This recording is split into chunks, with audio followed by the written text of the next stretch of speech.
മുസ്ലിമീങ്ങൾക്കില്ലാത്ത വിശ്വാസം വെച്ച് കെട്ടിയിട്ട് ഇല്ലാത്ത ആരോപണം കൊണ്ടുവരാണ്. എന്നിട്ട് ഞമ്മളെ പടച്ചോന് അല്ലല്ല CM മടവൂരാണ് എന്ന് പറഞ്ഞ് പച്ച നുണ പ്രചരിപ്പിച്ചു.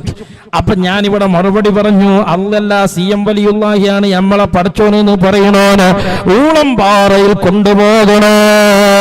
കാരണം മണിക്കൂർ ഞാനിവിടെ നിന്ന് പ്രസംഗിച്ചതെന്താ, ഞങ്ങൾക്ക് അല്ലല്ലാത്ത ഇലാഹില്ലാന്നാണ്. ആ ക്ലിപ്പിട്ടിട്ട് മൗലവി കോട്ടിമാട്ടണോ നോക്കിങ്ങൾ.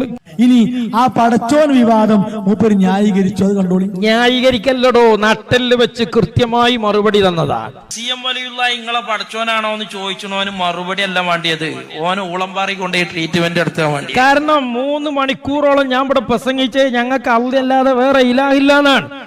ഇതൊക്കെ പറഞ്ഞിട്ട് പിന്നൊരുത്തം വന്നിട്ട് അല്ലല്ലാതെ CM വലിയുള്ള നിങ്ങളെ ഇലാഹ എന്ന് പറയണോനെ എവിടുക്കാ കൊണ്ടോണ്ടേ?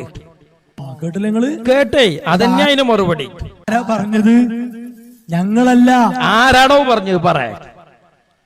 ഞങ്ങളല്ല. ആരാ പറഞ്ഞത്?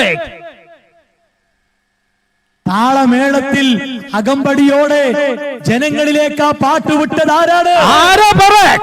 അതുമായി സമസ്ത കേരള ജമിയത്തുലമക്കുള്ള ബന്ധം പറ, ഇവിടെയുള്ള സുന്നികൾക്കുള്ള ബന്ധം പറ. ആരാണ് പാട്ടുപാടിയത്? അവൻ ഇവിടെയുള്ള EK സുന്നികളുമായി ബന്ധം എന്താണ്?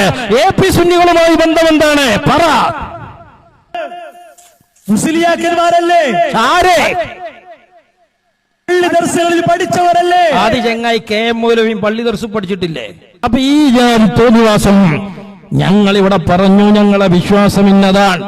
ഇനി ഏതെങ്കിലും ഞങ്ങളെ കൂട്ടത്തിലെ ഏതെങ്കിലും വിവരമില്ലാത്തൊരുത്തൻ എന്തെങ്കിലും പാടിയാൽ ആ പാട്ടിന്റെ നിലപാട് ഞങ്ങളെ ആലിമീങ്ങൾ പ്രഖ്യാപിച്ചു കഴിഞ്ഞാൽ പിന്നെ ആ പാടിയവന് തെറ്റുപറ്റി എന്നതല്ലാതെ അതിന്റെ പേരിൽ തോന്നിവാസം പറയാമോ?